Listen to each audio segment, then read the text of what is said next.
जब हम आप लोग एसएनआर को ट्रेड करो, तो फ़ौरन जब ट्रेड करते वक़्त ना एसएनआर को ऐसे देखा करो कि आपका एसएनआर कौन-कौन सी कवर हो जाती है वन साइड मतलब ट्रेडिंग के अंदर। सबसे पहले आपने सिंपल एसएनआर कितनी भी किस्म की जो सिंपल एसएनआर है, जो हम हॉरिज़ॉन्टल लेवल से बनाते हैं, आपने जी, वो एसएनआर कलर चेन से ले ली, आपने सिंगल एसएनआर सिंगल से ले ली या फिर आप सिंगल पैटर्न से ले ली या फिर आपने राउंड नंबर से ले लिया, किसी से भी ले ली, ठीक है? वो एसएनआर जी बन सर। गई। साथ-साथ जब एसएनआर का ट्रेड कर रहे हो, तो उसी वक़्त आप एसपीआर और आरबीएस वाले एसएनआर से भी ट्रेड कर रहे हो। जी सर। मतलब अब दूसरी अपॉर्च्युनिटी खुल गई। पहले लोग क्या जी, करते हैं, सिर्फ़ और सिर्फ़ रिवर्सल का ट्रेड करते हैं। ठीक है, अब जी सर। रिवर्सल का भी ट्रेड करें, लेकिन एसबीआर और आरबीएस की एक अपॉर्च्युनिटी एक्स्ट्रा हो गई। जब एसबीआर और आरबीएस का ट्रेड कर रहे थे, तो उसी दौरान एसएनआर के बाद मतलब ये थर्ड नंबर पे एसबीआर आरबीएस आएगा, क्योंकि जैसे एसएनआर का ब्रेकआउट होगा, तो आपको ब्रेकआउट का ट्रेड मिलेगा, राइट? जी सर। अब एसएनआर पे आप ट्रेड कर रहे हैं, साथ में आपको ब्रेकआउट की अपॉर्च्युनिटी इंक्रीज़ हो गई और जैसे ही ब्रेकआउट का ट्रेड कर लिया, तो उसके थर्ड नंबर पे आपका कौन-सा सेटअप आ गया? आपका आप सेटअप आ गया एसबीआई आरबीएस। एसबीआर और आरबीएस, और जैसे एसबीआर और आरबीएस को ट्रेड कर रहे होगे, उसी वक़्त आपके लिए एक ट्रेड लाइन की अपॉर्च्युनिटी खुल जाएगी, क्योंकि मोस्टली जब एसबीआर और आरबीएस पे ट्रेड कर रहे होते हैं, तो उस वक़्त ऊपर ज़िगज़ैग बन चुका हुआ होता है, तो उसकी वजह से हमें एक ट्रेड लाइन की भी अपॉर्च्युनिटी मिल जाती है। और जब हम जी ये सर। चीज़ कर रहे होते हैं, तो साथ-साथ में जब हम इसके ऊपर क्योंकि रिवर्सल का ट्रेड कर चुके हैं ना, अब हम रिवर्सल का ट्रेड हमारा कामयाब हो गया। तो साथ-साथ में हाँ एक सर। और अपॉर्च्युनिटी आप आती है, जिसको हम बोलते हैं सिमिलैरिटी अच्छा। सीक्वेंस, ठीक है ना? सिमिलैरिटी सीक्वेंस के अंदर क्या है, जी, पैटर्न्स ट्रेडिंग होती है ना, क्योंकि अब पीछे अगर 2 पैटर्न्स ने आपको रिट्रेसमेंट नहीं दी, तो तीसरा पैटर्न भी आपको रिट्रेसमेंट नहीं देगा। तो जी, सिमिलैरिटी में आपके सीक्वेंस आ गए, ये आपके पैटर्न्स आ गए। और जब आप आपको कोई भी एसएनआर पे, ब्रेकआउट पे, एसबीआर, आरबीएस पे कोई ट्रेड ना मिल रहा होगा, उस वक़्त आपको ट्रेड मिल रहा होगा सीक्वेंस के ऊपर। क्योंकि उस वक़्त इतना स्ट्रॉन्ग ट्रेंड होगा कि ना एसएनआर पे का एसएनआर बन रही होगी काम के हिसाब से, ना ही कुछ और, तो उस वक़्त आपको सीक्वेंस का ट्रेड बनेगा। सीक्वेंस कौन-सी वाली सीक्वेंस का? रेफरेंस सीक्वेंस का, ठीक है? जी सर। साथ में ये आपके आपके लिए बन रहा होगा। बाकी सिमिलैरिटी सीक्वेंस ना, सिमिलैरिटी एंड रैंडम, ये दोनों एक साथ हो जाएँगे। ठीक है? Similarity and random. Random sequence. तो अब देखें कि अब हमने क्या किया? अब हमने एसएनआर को फ़ोकस किया। हम अपने जी, अपनी स्ट्रेटजीज़ के अंदर एक काम करेंगे कि हम ये देखेंगे कि हमारा मास्टर स्ट्रेटजी कौन-सी है। मास्टर स्ट्रेटजी, और फिर हम देखेंगे कि हमारी हेल्पिंग स्ट्रेटजी कौन-सी है। सही हो गया? अब जी हर सर। एक की मास्टर स्ट्रेटजी अलग होगी, क्योंकि अगर आपको एसएनआर पे ट्रेडिंग करने में ग्रिप है, तो breakout, trend line, similarity, reference, all other strategies will be your helping strategies. अगर जी सर। आप जो है ना ब्रेकआउट पे ट्रेड करते हो, वो आपकी मास्टर स्ट्रेटजी है, तो फिर एसएनआर, एसबीआर, ये सब बाकी सारी चीजें आपकी हेल्पिंग हो जाएगी। तो हर एक बंदे का जो जो मास्टरी उसको होगी किसी भी एक स्ट्रेटजी के ऊपर, वो उसकी मास्टर स्ट्रेटजी होगी, क्योंकि वो देखेगा उसको उसको जी सर। देखेगा, लेकिन उसके देखते-देखते साथ में अगर कोई और अपॉर्च्युनिटी आ जाती है, तो वो उसको भी ट्रेड करेगा। तो अब आप लोगों ने ये डिसाइड करना होगा कि आपकी मास्टर स्ट्रेटजी कौन-सी है। अगर ये डिसाइड नहीं कर पा रहे, तो आप जब प्रैक्टिस कर रहे हैं, तो आप मार्केट को जब ऑब्जर्व करोगे, तो आपको पता चलेगा कि आपका नेचुरली जो थिंकिंग है, नेचुरली थिंकिंग हर ट्रेडर की अपनी होती है, वो क्या देखता है? जहाँ तक मैंने देखा है कि 90% लोग जो है ना एसएनआर को देखते हैं। 90% लोग जी सर। ट्रेडिंग के दौरान एसएनआर को देखते हैं। और मैंने ये ऑब्जर्व किया है लोगों के अंदर कि जब वो किसी भी स्ट्रेटजी के ऊपर ट्रेड कर रहे थे, अगर वो स्ट्रेटजी उनको नुकसान देती है ना, एकदम से वो शिफ्ट हो जाते हैं एसएनआर की ट्रेडिंग के ऊपर। जी सर। ऑटोमेटिकली एकदम से शिफ्ट हो जाते हैं। क्योंकि वो कहते हैं कि चलो यार, सब एक चीज़ तो समझ में आ रही है ना, कौन-सी सेटअप बना ना बना ये समझ में नहीं आ रहा। लेकिन एक चीज़ हुँ, ये समझ में मुझे आ रही है कि अगर एक रेड कैंडल वो सपोर्ट के ऊपर क्लोज़ होगी, तो नेक्स्ट कैंडल तो रिवर्स होगी ही होगी ना। ये चीज़ उसके जी सर। हमेशा ज़हन में रहती है कि और कुछ भी समझ में नहीं आ रहा, कुछ भी समझ में नहीं आ रहा है, कम से कम अगर एक रेड कैंडल इसी सपोर्ट के ऊपर क्लोज़ होगी, तो what will be the next candle? It will be green. ये चीज़ उसको ज़रूर। तो मैं आप लोगों को ये बताना चाह रहा हूँ कि आप लोग क्या करो, एक काम करो कि आप लोग सब के सब आप मास्टर स्ट्रेटजी एसएनआर को बनाओ। मास्टर स्ट्रेटजी जी सर। ऐसा। एसएनआर को। इससे क्या है, अब मैं आपको बताऊँ, हमने दूसरी स्ट्रेटजी सीखी, जैसे कि पैटर्न्स को ट्रेडिंग करना सीखा हमने, ठीक है। हमने मार्केट साइकिल सीखी, हमने सीक्वेंसेस, जो सीक्वेंसेस हैं उसके अंदर जितनी भी स्ट्रेटजी थी वो भी हमने सीखी। हमने सप्लाई एंड डिमांड को भी सीखा, ठीक है। हमने ट्रेंड लाइन को भी सीखा, ट्रेंड लाइन के स्ट्रेटजीज को भी सीखा, और हमने साइकोलॉजिकल पैटर्न को भी सीखा, ठीक है। साइकोलॉजिकल पैटर्न भी हो गया, और हमने ब्रेकआउट को भी सीखा। हमने ब्रेकआउट ब्रेकआउट को ब्रेकआउट सीखा, आपने वॉल्यूम को भी सीखा, वॉल्यूम के अंदर भी कुछ चलो चीजें सीखी। ये जी ऐसा एक कॉन्सेप्ट जहन में ले आओ जो इन सारी स्ट्रेटजीज को फिल्टर करे। हर एक स्ट्रेटजी SNR जगह लगे, इन सारी स्ट्रेटजीज को फिल्टर करने वाली कौन सी चीज है? SNR SNR. तो फिर हम क्यों ना एसएनआर को अब जो मेन बना ले, हम एसएनआर को क्या बना ले? मेन। हम Main। एसएनआर को, अच्छा क्या होता है कि जब हम ट्रेडिंग करते हैं तो हम क्या सोचते हैं कि अगर हमें किसी भी स्ट्रेटजी के ऊपर ट्रेड करना है तो एसएनआर का ख्याल करो, नहीं तो वो स्ट्रेटजी काम नहीं करेगी, ऐसा बोलते हैं, है ना। जी और सर। हर एक बंदा ऐसे इस बात से मुत्तफिक है कि सर जो भी स्ट्रेटजी हो, पैटर्न्स सब काम करेंगे अगर आप एसएनआर को फिल्टर करो पैटर्न के अंदर। तो क्यों ना हम एसएनआर को फोकस करके बाकी सारी स्ट्रेटजीज को हेल्पिंग स्ट्रेटजीज कर दें, और एसएनआर को हम मास्टर स्ट्रेटजी मास्टर। बना दें। क्योंकि देखो, जब हम कहीं भी जाते हैं, सफर करते हैं, ट्रेवलिंग करते हैं, तो क्या ट्रेवलिंग करने से पहले हमारी डेस्टिनेशन तय होती है, या फिर ट्रेवलिंग करने के दौरान हम डेस्टिनेशन को तय करते हैं? पहले से तय होती है सर। पहले से तय होती है ना। तो आप जब अपना माइंड बना के ट्रेडिंग के लिए आएंगे, तो आपकी तो कोई एक स्ट्रेटजी होगी ना जो तयशुदा होगी कि अब मैं मार्केट को इस तरीके से ढूंढूंगा। अब दूसरी बात यहाँ पर बताऊं, पैटर्न्स जब ट्रेंड होगा तब काम करेंगे ज्यादा, हाँ। मार्केट साइकिल ट्रेंड में काम करेगी, सीक्वेंसेस ट्रेंड में काम करेगी, सप्लाई डिमांड ट्रेंड में काम करेगी, psychological pattern trend plus range में काम करेगा, ब्रेकआउट ये भी इसी तरीके से। तो ये सारे इनकी एक मखसूस मार्केट है, सिर्फ एसएनआर की मखसूस मार्केट नहीं है कोई। एसएनआर की जो मार्केट है वो ऑल द मार्केट्स है। कभी कभार ऐसा होता है कि हम पहचान नहीं पाते wrong market in any strategy. जो भी हम स्ट्रेटजी सिलेक्ट करते हैं उसके लिए मार्केट रॉन्ग होती है, लेकिन एसएनआर सिलेक्ट करोगे ना, एसएनआर के वो मास्टर बनाओगे ना, कभी भी आपकी मार्केट रॉन्ग नहीं होगी, कभी भी मार्केट रॉन्ग नहीं होगी। नहीं होगी। नहीं होगी। तो आप हमेशा बच जाओगे नुकसान से, क्योंकि आप एसएनआर के ऊपर ट्रेड कर रहे हो। तो एसएनआर को मेन चीज, क्या चीज जो जोड़ती है उसको मजबूत बनाने के लिए, उसको ज्यादातर जो मजबूत बनाता है ट्रेंड लाइन, क्योंकि वो भी एक एसएनआर का किस्म है, ब्रेकआउट और पैटर्न्स, और पैटर्न्स ये जी चीजें उसको मजबूत बनाती है। तो एसएनआर को आपने फोकस करना है। आप सबको इसलिए बता रहा हूं क्योंकि जब हम एप्लीकेशन करते हैं किसी भी चीज की तो हमें पता तो हो कि फिर यहाँ पर ये वाला इशू आ जाएगा कि सर स्ट्रेटजी तो बहुत सीख ली, हमने कौन सी स्ट्रेटजी के ऊपर ट्रेड करना है। तो ये जो टॉपिक मैं आपको बता रहा हूँ ये उसके से रिलेटेड है कि आप लोगों ने कौन से अब स्ट्रेटजी को मास्टर करना है। मास्टर करने का मतलब ये नहीं कि वैसे तो आपने सारी स्ट्रेटजीज पढ़नी है, उस सबके ऊपर प्रैक्टिस करनी है, लेकिन एक आपके माइंड में होगी कि इस स्ट्रेटजी के बगैर मैं ट्रेडिंग में अधूरा अधूरा हूं, ठीक है।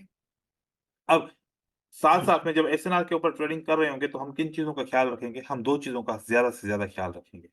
वो हमारा किसी भी स्ट्रेटजी से रिलेटेड हम उसको काउंट नहीं करेंगे, वो हमारा एसएनआर का भी फिल्टर रहेगा। एक होगा हमारा ऑर्डर फ्लो, ठीक है, क्योंकि ऑर्डर फ्लो से हम ट्रेंड को आइडेंटिफाई करेंगे और उस डायरेक्शन में हम ट्रेड करेंगे। मतलब कि अगर आप ट्रेंड है तो हम सपोर्ट को ढूंढेंगे, और डाउन ट्रेंड है तो हम रेजिस्टेंस को ढूंढेंगे। तो इसी तरीके से ऑर्डर फ्लो का पता होगा तो साथ साथ में हमें एसबीआर और आरबीएस का कॉन्सेप्ट इजी हो जाएगा। Order flow and order block, ठीक है, order flow and order block. Order block के साथ साथ आपका सप्लाई एंड डिमांड भी क्लियर हो जाता है, ठीक है। साथ में ऑर्डर फ्लो ये होगा कि आपको कम से कम ये पता चलेगा कि मार्केट अब किस डायरेक्शन के अंदर है, उस डायरेक्शन के अंदर आप सपोर्ट एंड रेजिस्टेंस को आइडेंटिफाई करोगे, क्योंकि हर वक्त न सपोर्ट को ट्रेड किया जाएगा, हर वक्त न रेजिस्टेंस को ट्रेड किया जाएगा। इस तरीके से हमारे पास जब भी हम ये ये मार्केट की कंडीशन है अभी, इस कंडीशन के हिसाब से हमें एक पता चलता है कि मार्केट अब ऑर्डर फ्लो के हिसाब से डाउन ट्रेंड में है। डाउन जी ट्रेंड में हमारे पास जैसे ही डाउन ट्रेंड में आता है तो हम सपोर्ट या becomes resistance, resistance become support, तो हमें क्लियर कट पता चल जाता है कि support become resistance is working in a down trend. और जब मार्केट हमारी अप ट्रेंड में है तो हमें ऑटोमेटिकली पता चलेगा कि resistance become support will work for us. तो बहुत सारे लोग क्या करते हैं, वो ये देखते हैं कि आप मार्केट के डायरेक्शन को समझ पा रहे हैं नहीं पा रहे, वो नहीं पाएंगे कर पाएंगे तो मुश्किल आती है।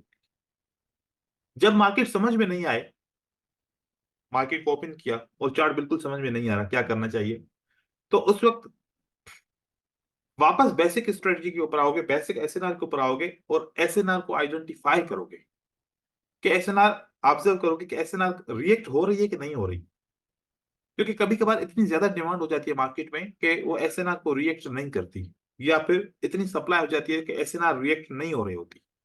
तो उस चीज को समझने के लिए कि जब एसएनआर रिएक्ट हो रही है, रेस्पेक्ट हो रही है, तो फिर आप एसएनआर के ऊपर ट्रेड करें।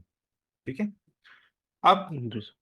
आप लोगों ने प्रैक्टिस की, 2-3 दिन आप लोगों को एक्स्ट्रा मिल गए, तो उसके अंदर आप लोगों को सबसे ज्यादा मुश्किलात किसके अंदर आई? कोई एक बंदा है। सर एसएनआर के अंदर आई थी, लेकिन आज वो पूरा क्लियर हो गया सर। अच्छा, आपने एसएनआर में को मतलब कि सारा चीज डाउट क्लियर करने के लिए आपने ऐसा क्या काम किया ताकि दूसरे बंदे भी सुन सकें, वो भी उसी काम के ऊपर काम करें?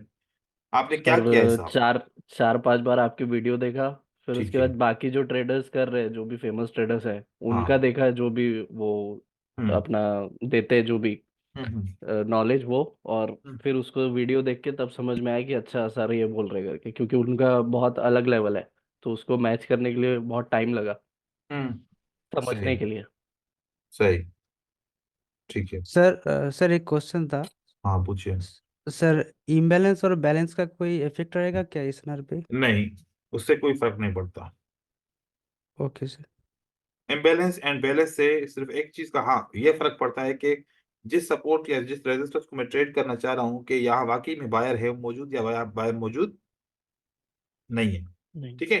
तो एक होता है ना कि किसी ने सवाल पूछा कि सर एक रेजिस्टेंस लेवल है, मुझे कैसे पता चले कि इस रेजिस्टेंस लेवल पे सेलर अवेलेबल है आने के लिए या फिर अवेलेबल नहीं है? This is the level, this is the level. तो 2 लेवल बना रहा हूँ, आपको पता चलेगा कि किस जगह पे सेलर ज्यादा है और किस जगह पे सेलर ज्यादा नहीं है। बिल्कुल सिंपल है, आप बस सिर्फ फर्क को महसूस करना। एक ग्रीन कैंडल इस रेजिस्टेंस के नीचे क्लोज होती है, एक ग्रीन कैंडल इस रेजिस्टेंस के नीचे क्लोज होती है। हमारा ये मानना है कानून के मुताबिक कि जब भी ग्रीन कैंडल रेजिस्टेंस के नीचे क्लोज होती है तो फिर अगली कैंडल क्या बनती है? Correct. रेड बनती है। और फिर हो सकता है कि हमारा ये भी मानना है कि जब एक रेजिस्टेंस से सप्लाई आती है तो वो मार्केट में कंटिन्यूटी दिखाती है कि मजीद प्राइस गिरती है एक रेजिस्टेंस लेवल से। तो अब जब रेजिस्टेंस लेवल से ये प्राइस नीचे की तरफ गिर रही है तो मुख्तलिफ किस्म की रेड कैंडल्स बन सकती हैं। रेड कैंडल के अंदर ये फॉर्मेट भी आ सकता है जो मैंने अभी फॉर्मेट लगाया, और कभी कभार ऐसा होता है कि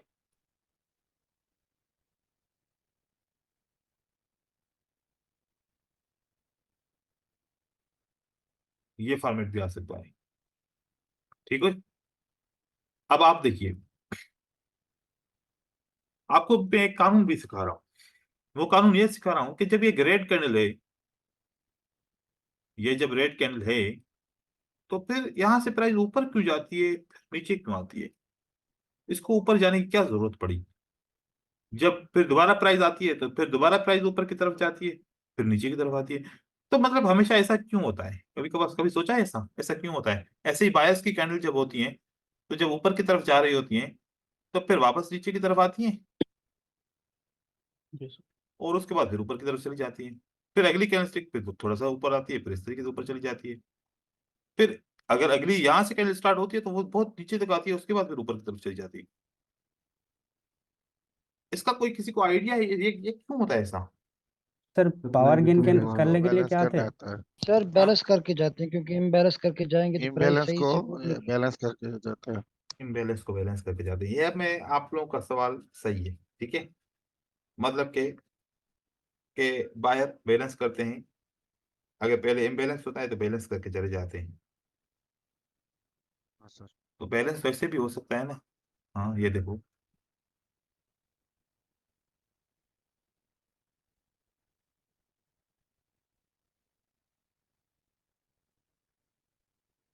तो बैलेंस तो ऐसे भी हो सकता है ना। हाँ, गलत तो ये भी नहीं है ना। लेकिन ये इतना नीचे क्यों आई, सर पावर ये लेने के लिए। इतना नीचे क्यों आई, ये उससे ज्यादा नीचे क्यों आई, ये इससे कम नीचे क्यों आई, मतलब कि आए तो फिर सब एक बराबर के हिसाब से नीचे आए ना, ऐसे क्यों, मतलब एक बहुत ज्यादा आती है, एक कम आती है, एक बहुत कम आती है, हर वक्त इस तरीके से क्यों होता है? ये राज की बात है, ये बताते नहीं है लोग, ये लोग बताते नहीं है। आप लोग से मैं पूछना चाह रहा हूं, दिमाग पे जोर दो, आप लोगों ने क्या ऑब्जर्व किया अभी तक?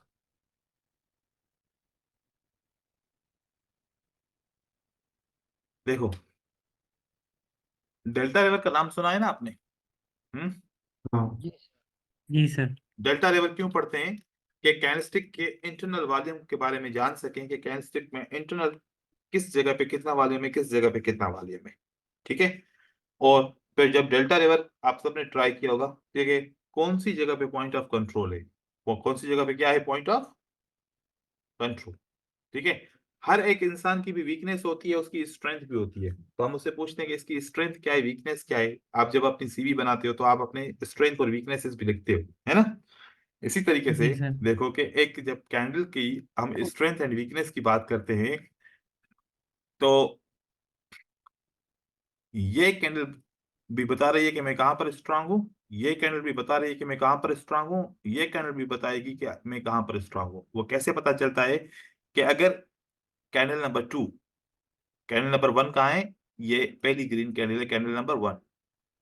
अब मुझे सवाल पूछा गया कि कैंडल नंबर 1 का किस जगह पे स्ट्रांग है, कैंडल नंबर 1 किस जगह पे स्ट्रांग है। जब कैंडल नंबर 2 स्टार्ट होगी ना, और जब ये नीचे की तरफ रिजेक्शन देगी ना, जिस जगह से ये रिजेक्शन वापस ऊपर की तरफ उठेगी ना, इसका मतलब है कि ये कैंडल नंबर 1 यहां पर स्ट्रांग है, कैंडल नंबर 1 इस जगह पे स्ट्रांग है। तो कैंडल नंबर 2 कहां पर स्ट्रांग है, कैंडल नंबर 2 इस जगह पे स्ट्रांग है।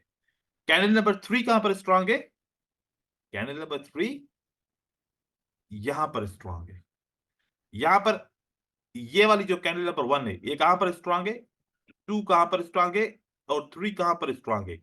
जहां पर इसका विक होगा ना, पिछली कैंडल टच करेगा ना, ये जी सर। माना जाता है कि ये वाला पॉइंट है इस कैंडल कैंडल की स्ट्रेंथ का, ये वाला पॉइंट है इस कैंडल की स्ट्रेंथ का। सबसे ज्यादा कैंडल का कौन सा हिस्सा स्ट्रांग है, ये वाला हिस्सा स्ट्रांग है। तो चार्ट के अंदर आपको क्या पता चलता है कि ये कैंडल कहां पर स्ट्रांग है, ये जहां पर विक जिस जगह तक जाके रिजेक्ट होता है ना, उस जगह पे, क्योंकि ये विक ऊपर गया। ठीक है, अब यहां देखिए, ये एक रेड कैंडल है, ये एक रेड कैंडल है। जब प्राइस ऊपर की तरफ जाती है, यहां से अगर टच करके मार्केट नीचे की तरफ आई, इट मींस इस ये वाला जो पूरा हिस्सा पोर्शन है, ये स्ट्रांग नहीं है। ये वाला पूरा पोर्शन जो है वो स्ट्रांग नहीं था। कौन सा जगह स्ट्रांग थी, जिस जगह से रिजेक्शन आ गई, ये डेल्टा रिवर रिजेक्शन से पहले बताता है कि कौन सी जगह पे स्ट्रांग है। डेल्टा रिवर क्या करता है, ये तो अब रिजेक्शन आई, इससे रिजेक्शन से यहां से टच करके मार्केट नीचे गिरी, तब अभी पता चला ना कि ये वाली जगह स्ट्रांग है। डेल्टा रिवर क्या बताता है, इस कैंडल के सेकंड नंबर जो कैंडल है, इसके ओपन होने से पहले ही क्या बता देता है वो, कहाँ पर स्ट्रांग है कहां पर स्ट्रांग प्रीवियस है। कैंडल।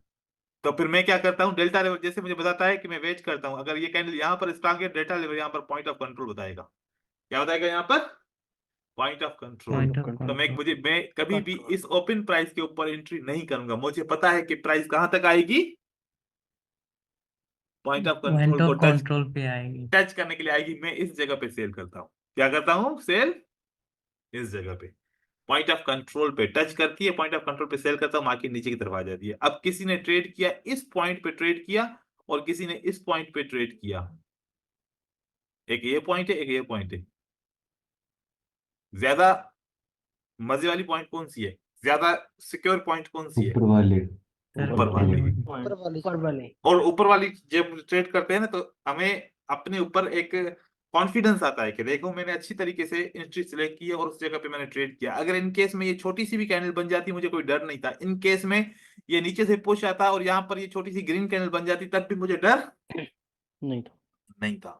तो 2 डेल्टा GB रिवर बन का, जाता, हाँ, 2 GB बन जाता तो सर एंट्री दिन की। तब भी हमारी एंट्री विन हो जाती। तो डेल्टा रिवर में क्या बताता है कि जो कैंडल्स चल रही हैं वो कैंडल्स कौन सी पॉइंट पे स्ट्रांग है, कौन सी पॉइंट पे स्ट्रांग है। तो इस वजह से ये जो, क्योंकि कभी आप लोगों के जहन में सवाल नहीं आया कि मतलब हर एक कैंडलस्टिक की विक इतनी, कभी किसकी ज्यादा बड़ी होती है, किसकी छोटी होती है, किसकी ऐसी होती है, ऐसे क्यों होता है? आना चाहिए ना सवाल जहन में। जी ये सर। वजह होती है कि ये यहाँ पर पीछे स्ट्रांग है। इसका मतलब ये पूरी कैंडल कहीं पर भी स्ट्रांग नहीं है। किस जगह पे स्ट्रांग है? इस ओपन प्राइस पे स्ट्रांग है। तो अब ये चीज पता चलती है यहाँ पर। अब मैं आप लोगों को यहाँ पर दिखाऊं, ये देखिए। सर ये सिर्फ बॉडी से होगा ना? हाँ, बॉडी से होता है, नहीं विक से भी होता है, लोअर विक से भी, अच्छा। और रेड कैंडल का अपर विक से भी होता है। अब देखिए, ओके। आप लोगों के हिसाब से, आप लोगों के हिसाब से जो ब्रेकआउट की लेवल होती है, किसकी लेवल होती है? ब्रेकआउट की लेवल होती है। ब्रेकआउट। और जो कैंडल ब्रेकआउट करती है वो वाली स्ट्रांग होती है ना पॉइंट, मतलब कि इसका मतलब है कि यहाँ की बॉडी ये वाली स्ट्रांग है क्योंकि इसने एक ब्रेकआउट किया है, राइट? जी सर। जी सर। तो रिजेक्शन कहां से आई? उसी लेवल। उसी लेवल से आई। हाँ, जी सर। या सर मिड से जहां और से ब्रेक हुआ है। बिल्कुल। उसके बाद इस कैंडल का विक ये है, ये हर कैंडल का जो नीचे का विक होता है या ऊपर का विक होता है एज एसएनआर का काम करता है, सही है? तो उसके बाद जब इस कैंडल की एसएनआर ब्रेकआउट हुई, इस कैंडल की ये एसएनआर ब्रेकआउट हुई इस रेड कैंडल ने की, तो अगली कैंडल इसी जगह से रिजेक्ट की हुई है ना जहां पर एसएनआर बनी हुई है। हाँ, जी सर। जी सर। ठीक हो गया। अब अगर ग्रीन कैंडल में रिजेक्शन आएगी तो कहां से आएगी? जो रेड कैंडल की ये वाली जो लेवल है, इस लेवल की जो ये एसएनआर है, ये क्या है? एसएनआर है। और ये रेड कैंडल जो अगली रेड कैंडल है, ये कहां से स्ट्रांग है? इस एसएनआर के ब्रेकआउट वाली जगह से। तो रिजेक्शन भी ग्रीन कैंडल में कहां से आएगी? यहां पर आएगी ना, आएगी यहाँ पर रिजेक्शन। जी सर। जी सर। इसी तरीके से हमें ऐसे पता चलता है। अब ये वाली कैंडल यहाँ पर स्ट्रांग होगी, ये वाली कैंडल यहाँ पर स्ट्रांग होगी, और जिस जगह पे स्ट्रांग होगी उसी जगह से दूसरी कैंडल की रिजेक्शन होगी। क्या हुई या नहीं हुई? देखो, ये वाला यस पॉइंट। सर। अब ये वाली कैंडल कहां पर स्ट्रांग है? ये बड़ी ग्रीन कैंडल, और जैसे पिछली कैंडल के विक को इसने ब्रेकआउट किया ना, उस जगह पे। आप बताओ, आया बायर नहीं आया? Yes sir. है ना? जी सर। ऐसे यस सर। ऐसे आप करते जाओगे, आपको पता चलता जाएगा। अब ये वाली जो रेड कैंडल है कहां पर स्ट्रांग है हमें नहीं पता, तो पिछली वाली जो विक को ब्रेकआउट किया उस जगह से मार्केट में रिजेक्शन आएगी, आ गई। जी सर। और ये रेड कैंडल कहां पर स्ट्रांग है? और जो ग्रीन कैंडल के इसने लोअर विक को क्रॉस ब्रेकआउट किया उस जगह पे स्ट्रांग है। देखो, ये वाली पॉइंट, सर ये सेफ्टी ट्रेड्स देती है। ये सेफ्टी ट्रेड्स हैं। ठीक है, आप कैसे जी करोगे? सर। अब आप लोगों को फिर दोबारा एक मैं तरीका बताऊं। डेल्टा रिवर को देखने की जरूरत नहीं है। आपके पास 3 कैंडल हमेशा देखा करो। कितनी कैंडल देखा करो? 3। 3 कैंडल। एक जो प्रीवियस ठीक हो है। चुकी है, दूसरी जिसने ब्रेकआउट कर चुका है, अब तीसरी बन रही है। This is current candle, this is current third. Candle. Current candle कितना ऊपर जाएगी? देखो कि पिछली कैंडल नंबर 1 का लोअर विक रेड कैंडल ने किस जगह पे ब्रेकआउट किया, मार्केट यहां तक आएगी, यहां से रिजेक्ट होगी तो ये रेड बनेगी। ठीक है, तो इस तरीके जी से सर। अपनी सेलर्स की एंट्री पॉइंट एंड बायर्स की एंट्री पॉइंट के अंदर थोड़ी सी स्ट्रेंथ लेके आओ, समझो इसको। तो ऐसे पता चला। अब मैं आप लोगों को बता दूं, यहां पर देखो, इस ग्रीन कैंडल ने इस प्रीवियस विक को ब्रेकआउट किया, नो सर। नहीं। इसका मतलब है कि ये ग्रीन कैंडल स्ट्रांग नहीं है ना? जी सर। तो फिर कौन सी जगह पे कैंडलस्टिक स्ट्रांग है? ये अपनी ओपन प्राइस पे स्ट्रांग है, यहां पर प्राइस वापस आ जाएगी, आ गई। जी इस सर। तरीके से प्राइस यहां पर क्यों ना रुकी, इस तरीके से यहां रुकी। फिर ये ब्रेकआउट हो गया, कौन सी जगह से ब्रेकआउट हुआ? इस विक से ब्रेकआउट हो गया, इस विक से ये ब्रेकआउट हो गया, लेकिन ये कंप्लीट एक रेजिस्टेंस बिकम सपोर्ट है। तो देखो कि इसी जगह पे जहां पर ब्रेकआउट किया, मतलब कि ये वाली कैंडल इस पोर्शन पे स्ट्रांग है। Getting my point? तो बायर जी आएगा तो इसी जगह से आएगा और आ गया इस तरीके से। ये वाली कैंडल, ये वाली जो कैंडल है, ये कहां से स्ट्रांग है? और जहां से इसने ब्रेकआउट किया है, ये देखो। जी सर। ठीक है, ये देखो कि इस पॉइंट से आके इसको रिजेक्शन मिलती है, मतलब कि ये इस एरिया के अंदर होगा ना स्ट्रांग। हाँ, जी सर। तो ये बिल्कुल आसान है तरीका। मतलब कि कोई डेल्टा रिवर को यूज नहीं करना चाहिए, क्योंकि उसको यूज करना बड़ा प्रॉब्लम है। एक जगह मतलब अलग से स्क्रीन होनी चाहिए, फिर उसको सेटअप, फिर उसको MT4 MT5 से कनेक्ट करना चाहिए, कभी फिर वो चलता है कभी नहीं चलता, उसको फिर सेटिंग करो, ये करो वो करो, बहुत ज्यादा उसमें खफा है। फिर दो दो तीन तीन चार्ट देखना पड़ते हैं, एक तरफ उस तरफ देखो, फिर ट्रेड यहाँ पर करो। तो ये जो मैंने आप लोग को सिंपल ट्रिक बताई है ना, ये सबसे बेस्ट ट्रिक है। आप लोगों को पता चलेगा कि पिछली कैंडल कौन सी जगह पे स्ट्रांग है।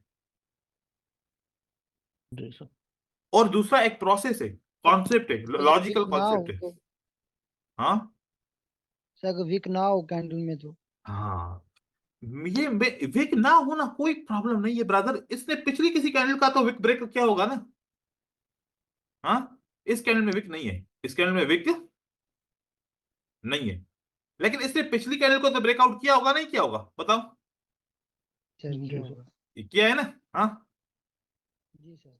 तो बस पता चल गया, इस कैंडल में विक नहीं है, इस कैंडल में विक नहीं है।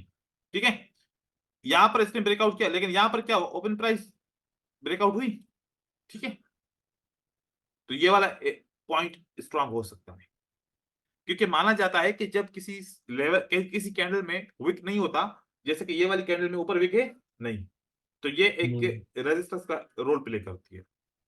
ग्रीन कैंडल में जिसमें विक ना हो, ये एक सपोर्ट का रोल प्ले करती है। ठीक है, आप ऐसे भी यूज कर सकते हैं इसको। अब हम आते हैं ट्रेडिंग प्लान के ऊपर।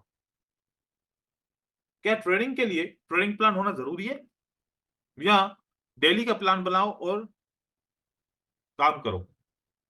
एजाज में आपका आंसर क्लास के एंड में दे दूंगा जी। तो प्लान बनाना जरूरी है नहीं, क्या कहते हैं? जरूरी है सर। जरूरी है। जरूर है।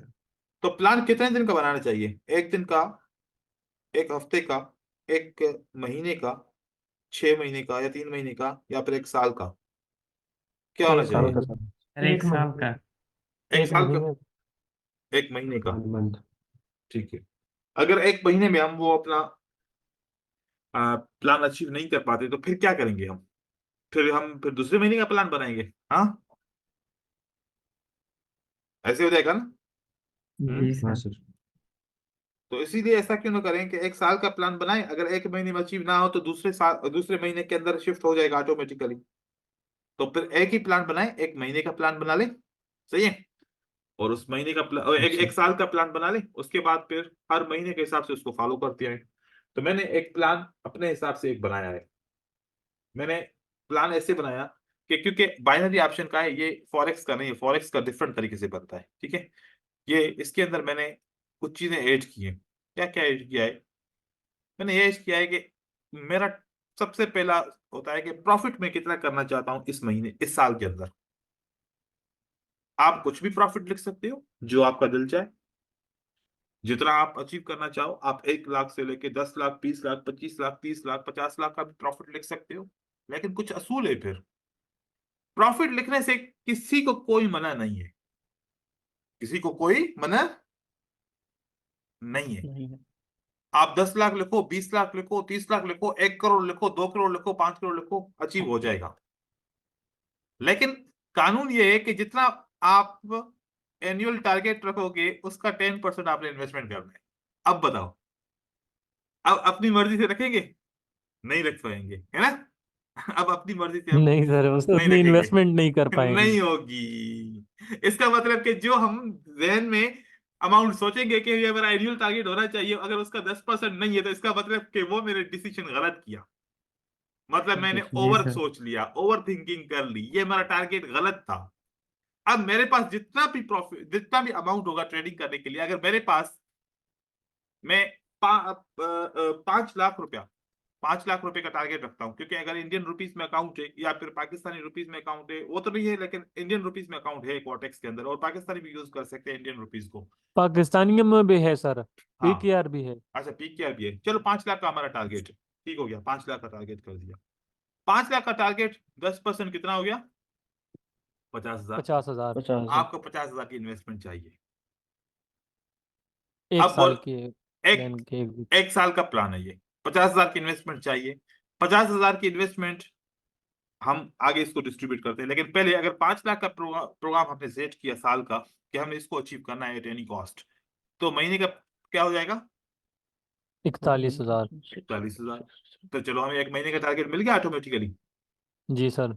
अगर एक महीने का हो गया तो अब हम महीने के 22 दिन काम करेंगे, क्योंकि हम इतने पंक्चुअल तो है नहीं कि हम 30 डेज काम करें। तो हम 8 दिन हमने ऐसे छुट्टी कर ली, यूं समझो 22 वर्किंग डेज हमने काम किया, तो हर दिन का कितना, 1800। 1893। तो अब यहां पर कोई से देखेगा कि 5 लाख अचीव करना बहुत मुश्किल है, लेकिन अगर उसको एकदम से बोलेगा यार आप हर महीने 41,000 कर लो, आपका 5 लाख हो जाएगा, हाँ ये आसान है मैं कर लूंगा। लेकिन अगर कोई बंदा कहे कि 41,000 भी ज्यादा है, तो अगर उसको बोलो कि आपने दिन का सिर्फ 1893 रुपए अचीव करना है, उसके बाद ट्रेडिंग को स्टॉप करना है, कह रहे कि ये तो सबसे आसान है, ये तो मैं कर सकता हूँ, ये तो मैं कर सकता हूँ। कर ठीक सकते। है, तो इसका मतलब हुआ कि हम जितने अमाउंट को ज्यादा से ज्यादा डिस्ट्रीब्यूट करते जाएंगे वो आसानी से हो सकेगा। अब मैं इसको भी डिस्ट्रीब्यूट कर सकता हूँ, 1893 को भी डिस्ट्रीब्यूट कर कर सकते। सकता हूँ। फॉर एग्जाम्पल एक दिन का 1893 टारगेट है, मैं एवरीडे कितने घंटे ट्रेडिंग करता हूँ, फॉर एग्जाम्पल मैं 3 घंटे ट्रेडिंग करता हूँ, कितना, 3 घंटे। अब मुझे हर एक घंटे का क्या टारगेट है, 1893 डिवाइड बाई 3, मुझे एक घंटे में 631 रुपए कमाते, और आसान हो गया।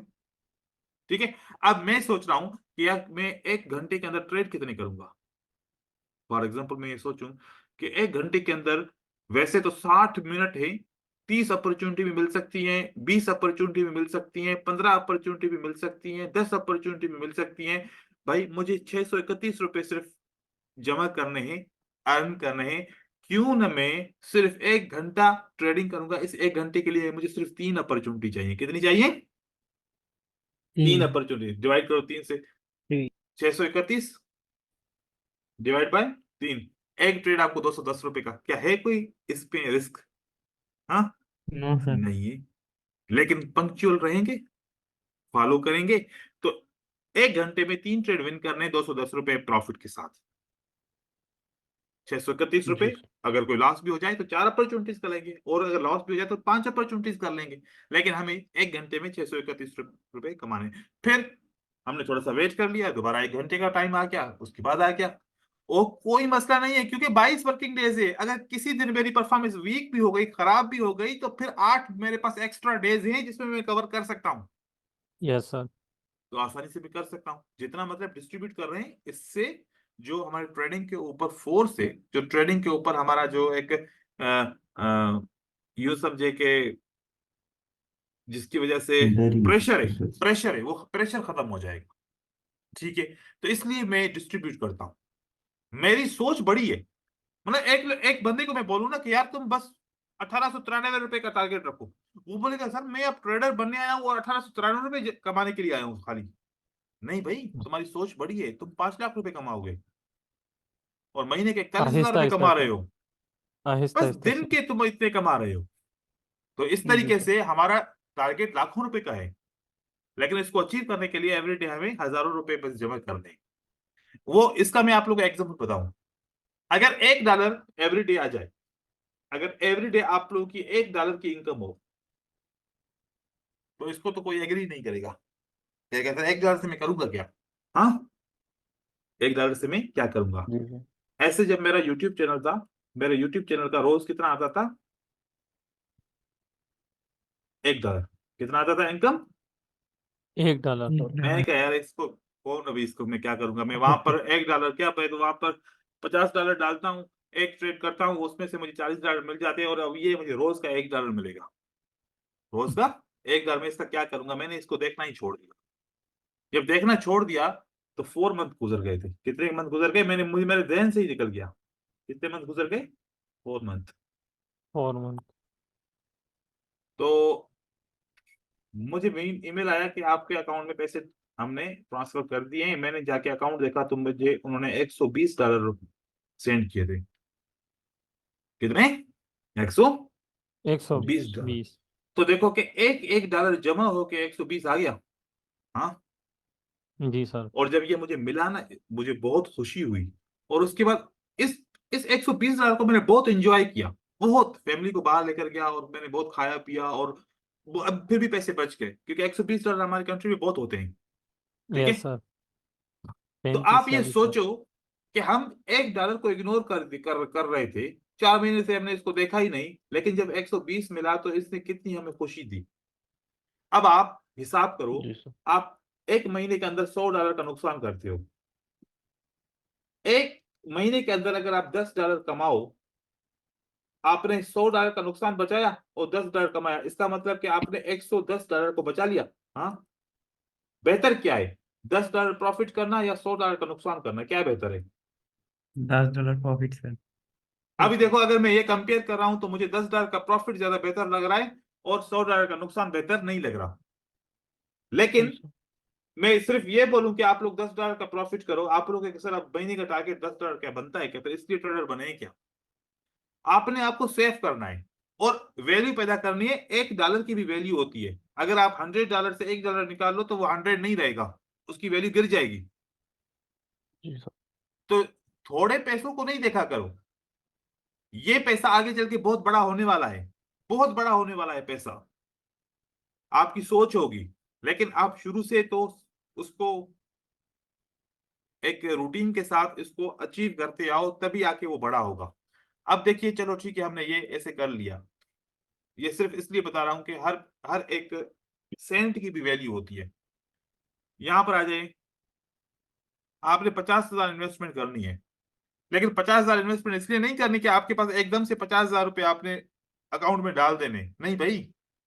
50,000 में से आपने 30,000 रुपये क्या करने, अपने बैंक रखना। अकाउंट में ट्रेडिंग के बैकअप के लिए अपना सेव करके रखना है, अपने हिसाब से रखना है। मतलब कि जब बैकअप पे पैसा होता है तो कोई भी काम करते हैं, उस काम में क्या होती है, उस काम में हमें सपोर्ट मिलती है। किसी के पास अभी अगर 1 लाख रुपया, 2 लाख रुपया, 10 लाख रुपया सेविंग का पड़ा हुआ है, वो रिलैक्स होगा। अगर किसी के पास 1 रुपया भी नहीं पड़ा हुआ, वो परेशान होगा कि मैं पूरा महीना गुजारा कैसे करूंगा। तो जी ये सर। सोच आती है। और लोग सेविंग क्यों करते हैं, पैसा जमा करके क्यों रखते हैं, कि कभी भी कोई मुश्किल वक्त आ जाए तो मेरे पास पैसे हों कि मुझे किसी के सामने हाथ ना फैलाना पड़े। तो सोचो वो क्यों जमा करते हैं, इस साइकोलॉजी को समझो। आप नहीं, आपके वालिदैन या आपको भी ये सोचे कि यार मुश्किल वक्त के लिए पैसे जमा करके रखो। तो ट्रेडिंग में मुश्किल वक्त नहीं आता क्या? ट्रेडिंग में भी मुश्किल वक्त आता है, और अगर आपके पास पीछे पैसा होगा तो आपको वो मुश्किल वक्त में काम आएगा। नहीं तो इसको डिपॉजिट नहीं करता। आपको डिपॉजिट कितना करना है टोटल? इस पूरे टारगेट को अचीव करने के लिए आपको 20,000 रुपए चाहिए बस। ये 5 लाख अचीव करने के लिए कितना चाहिए? 20,000। 20,000। इतना तो बंदा डिपॉजिट कर ही सकता है, ये मुश्किल नहीं है। ठीक हो गया? तो आपका एनुअल टारगेट भी अचीव हो जाएगा। सही है। अब यहां पर आते हैं, ये जो हमारा 41,000 है, ये यहां पर आ गया। ये 41,000 पहले महीने का, दूसरे महीने का 45,000 है, फिर 39, ऐसे बढ़ता क्यों हो जा रहा है? अगर अचीव नहीं होगा टारगेट तो दूसरे महीने का टारगेट थोड़ा सा बढ़ जाएगा, तीसरे का फिर बढ़ जाएगा, चौथे का फिर बढ़ जाएगा। तो हम यहाँ पर देखो कि मैंने 12 शीट दी हुई है, 1 मंथ से लेके 12 मंथ तक मैंने शीट दी है। तो 1 मंथ के ऊपर आ जाए तो देखो कि मैंने यहाँ पर ना डेली टारगेट, अब हम इसको सारा टारगेट को हम इसको 0 करते हैं। तो देखो हमने कोई भी टारगेट अचीव नहीं किया। अब वापस प्लान पे जाते हैं तो देखो हमारा कोई भी टारगेट अचीव नहीं हुआ। सही है, अचीव टारगेट कुछ भी हमारा नहीं है। आपने सिर्फ इसको, इस प्लान को यूज करने के लिए आपको कितना मिनट चाहिए होगा? यहां पर अगर आपने आज 1,900 रुपए कमाए तो 1,900 रुपए लिख के इसको एंटर करने में कितना टाइम लगा? 1 सेकंड, है ना? जी सर। 1-2 सेकंड जी सर। बस आपको 24 आवर्स में 1 या 2 सेकंड देने हैं इसको, इस प्लान को फॉलो करने के लिए। और वो मेरे ख्याल में आप लोगों के पास बहुत है टाइम।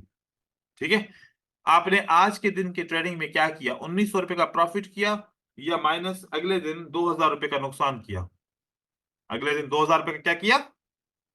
नुकसान किया। इसी अच्छा। तरीके से 1,500 का प्रॉफिट किया, 1,800 का प्रॉफिट किया, 2,200 का प्रॉफिट किया, जितना कर सको। 1,500 का फिर प्रॉफिट किया, 1,400 का प्रॉफिट किया, 1,000 रुपए का प्रॉफिट किया, 800 रुपए का प्रॉफिट किया, 2,500 का प्रॉफिट किया। अच्छा दिन गुजरा, ट्रेडिंग नहीं की, मसरूफ थे, मार्केट अच्छी नहीं थी, कुछ भी ऐसा था, फिर भी ट्रेडिंग नहीं की, फिर भी ट्रेडिंग नहीं की। फिर हमने 1,500 का टारगेट किया, अचीव किया, क्योंकि हमारे पास टाइम था। फिर लेकिन देखो जो आपका यहाँ पर टारगेट है, अपने आप को प्रेशर नहीं दो इसको पूरा अचीव करने के लिए। जितना कर सकते हो उतना करो, लेकिन अपने आप को बचाओ। फिर चाहे 10 रुपए भी आपने ऐड कर लिए, वो भी बहुत बड़ी बात है।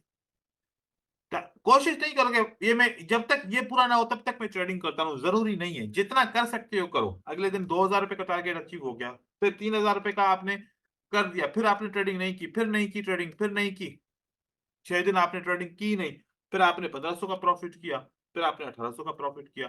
टोटल आपका क्या टारगेट अचीव हुआ? 24,200 रुपए का महीने का टारगेट अचीव हुआ।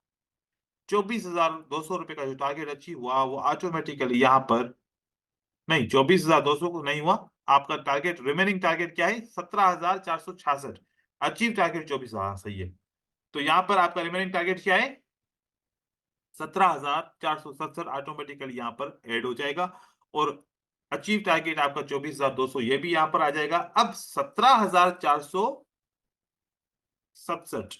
अब पीछे कितने महीने रह गए? 11। 11। तो ये जो होगा डिवाइड हो जाएगा बाय 11। 17,467 किसमें, कितने कितने महीनों में डिवाइड हो जाएगा? 11 महीनों 11। में। और जैसे ही 11 महीने में डिवाइड हो जाएगा तो इस पूरे अमाउंट का डिवाइड बाय 11, 1,587 रुपए हर महीने ऐड हो जाएगा। आपको इतनी जल्दी नहीं है कि आप एक ही टाइम में ये इसको या अगले महीने में आप इसको अचीव करो। नहीं, देखो पहले पहले महीने में कितना टारगेट था? 41,667। तो अगले महीने का टारगेट क्या हो गया? 43,255। अचीव हो सकता है ना? सिर्फ एक 1,500 रुपए इसमें इंक्रीज हो गए। फिर इस जी महीने सर। में आप अचीव करने की कोशिश करो। जब इसको फॉलो करोगे ना, ऑटोमेटिकली मैं गारंटी देता हूं यहाँ पर 5 लाख रुपए आपके इस साल के अंदर अचीव हो जाएंगे। प्रेशर नहीं लेना।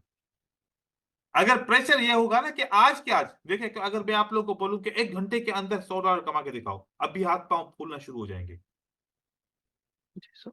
लेकिन अभी मैं बोलूं ना कि चलो 1 डे के अंदर, अभी रिलैक्स हो जाएगी। हाँ यार, अब मैं अच्छी मार्केट को ढूंढ के मैं $100 को अचीव कर लूंगा। फिर बोलूं कि नहीं 1 डे नहीं 7 डे में कर, ओ ये तो आराम से हो जाएगा सर। फिर बोलूं कि नहीं 7 डे में नहीं 30 डे में अचीव करके दिखाओ, ये तो बिल्कुल ईजी है। रोज के $10, $5, $2, $3 मिलते जाए, मेरा 100 आराम से हो जाएगा। तो अभी के अभी अचीव करना प्रेशर वाइज था। फिर प्रेशर कम हुआ, फिर और कम हुआ, फिर और कम हो गया। तो हमने तो इसको साल के अंदर डिवाइड कर दिया। तो प्रेशर कम हुआ नहीं हुआ यहाँ पर? तो ट्रेडिंग के अंदर प्रेशर कम होने से इमोशन नहीं आते, इसीलिए प्लान बनाते हैं। ठीक हो गया? तो ये प्लान की शीट में आप लोगों को दे दूंगा। अगर ये यूज करना चाहो आपकी मर्जी है, या अपने हिसाब से जो भी यूज करना चाहो वो आप लोग यूज कर सकते हो। फिर प्लान अचीव हो गया। जैसे इसी ये प्लान हमें कुछ और चीजें भी बताता है। क्या बताता है? सर अगर जी बोले। एक महीने का ज्यादा कमा ले तो? तो फिर अच्छा है ना, अगले महीने कम कमाना कमाना पड़ेगा। हम्म अच्छा। हम्म जी सर। वो अपने आप माइनस हो जाएगा ना सर। हाँ, और जितना हो सकता है कि 5 लाख का टारगेट तुम 6 महीने में अचीव कर लो, तो 6 महीने बच गए ना आपका। हाँ, जी सर। जी सर। तो इस तरीके से कह सकते हो। अब यहाँ पर इसमें इसमें एक और चीज हमने सीखी। क्या? अगर दिन का टारगेट 1893 है तो 1893 या तो प्रॉफिट होगा, मैं ट्रेडिंग स्टॉप करूंगा, या तो लॉस होगा 1893 का, तो मैं ट्रेडिंग चुप कर दूंगा। स्टॉप कर दूंगा बस। फिर मुझे आगे आगे रिकवर करने की जरूरत नहीं है, क्योंकि मुझे मेरे पास पूरा साल है रिकवर करने के लिए। अगर आज के दिन मेरा 1893 लॉस हो गया, कोई बात नहीं है, मेरे पास पूरा साल है रिकवर करने के लिए। हम क्यों इमोशन में आते हैं, क्यों अकाउंट जीरो करते हैं कि अभी के अभी रिकवर करना है? नहीं, हमारे पास पूरा साल रिकवर करने के लिए, तो क्या जल्दी है? बस इसमें ऐसा नहीं है कि बिल्कुल ही लेजी हो जाए बंदा कि यार अभी पूरा साल ट्रेडिंग, पूरा 11 महीना ट्रेडिंग नहीं करूंगा, आखिरी महीने में ट्रेडिंग करूंगा। ऐसा नहीं करना, ठीक है ना? ऐसे बंदा ना हो जाए कि मेरे पास पूरा साल है, फिर 11 महीने ट्रेडिंग ही नहीं करके आखिरी महीने में 12वें महीने में देखूंगा सारा अचीव कर लूंगा टारगेट में। इसमें पता है क्या है? इसमें आप लोगों को स्टडी करने का टाइम मिलेगा, लेकिन देखो कि जरूरतें हैं ना, वो भी इंसान उसको भी देखता है। कुछ किसी को मजबूरियां होंगी, किसी को कहीं पर पैसे देने होंगे, किसी के पास बहुत सारे और प्रॉब्लम्स होंगे, मैं समझ सकता हूँ। लेकिन अभी तक अगर वो सॉल्व नहीं हुए तो अभी भी तो चल रहा है ना सिस्टम। तो सक्सेसफुल ऐसा सिस्टम बनाए, अगर 1 साल और भी हो जाए ना, आपका आपका जब इसके अंदर 20,000 रुपये अचीव हो जाएगा ना, जैसे कि पहले महीने में 24,200 रुपये, हाँ, तो आपने वो जो टारगेट अचीव हुआ है वो आपने निकाल देना है, पैसा अपने पास सेव करते जाओ। अब ये 24,000 30,000 मिला के 50,000 का बैकअप बन गया। अब बनता जाएगा आपका बैकअप। इस तरीके से पैसे को भी निकालना है, सारा पैसा अकाउंट में नहीं छोड़ना। बैंक अकाउंट नहीं है ब्रोकर का अकाउंट, बैंक अकाउंट नहीं है ये। ब्रोकर का अकाउंट किसी वक्त भी कोई भी प्रॉब्लम आ सकती है, तो अपना आहिस्ता आहिस्ता विथड्रॉ लेते जाना है। इसके अंदर बस 20,000 छोड़ने हैं हमेशा, बस। बाकी जितना प्रॉफिट हो आप अपने हिसाब से निकालते जाओ, ठीक है। Hello sir. जी बोलिए। सर बोल रहा था ये आईक्यू और कोटेक्स में सब डिपॉजिट और विड्रॉल करने के लिए क्या सिस्टम रहेगा सर? देखो, कॉटेक्स के अंदर आप डिपॉजिट करते हो तो आपके पास बहुत सारे ऑप्शन है, जैसे कि क्रिप्टो के ऑप्शन है, वो जी ऑप्शन सर। मेरे ख्याल में सेफ है। और अब वो उसमें क्या है कि आप अपनी लोकल करेंसी से आप क्रिप्टो खरीद भी सकते हो और इजीली आप डिपॉजिट भी कर सकते हो, और उसमें आपको चार्ज नहीं देना पड़ता कोई भी, ठीक है। जी सर। लेकिन अगर आप स्क्रिल जी खरीदते हो, परफेक्ट मनी खरीदते हो, या फिर कुछ और, या बैंक के कार्ड से डिपॉजिट करते हो, बहुत सारे इश्यूज आते हैं। तो क्वाटेक्स जी यूज सर। करते हो तो क्रिप्टो से आप डिपॉजिट करो, विथड्रॉ करो, जल्दी में विथड्रॉ भी आएगा। उसमें कोई इंफॉर्मेशन का जरूरत नहीं है कि अगर आपने, जैसे कि क्रिप्टो पे से जब हम डिपॉजिट करते हैं वो उसमें एक यूनिक एड्रेस होती है, ठीक है, जी या किसी और भी जी एड्रेस से आप विथड्रॉ कर सकते हो।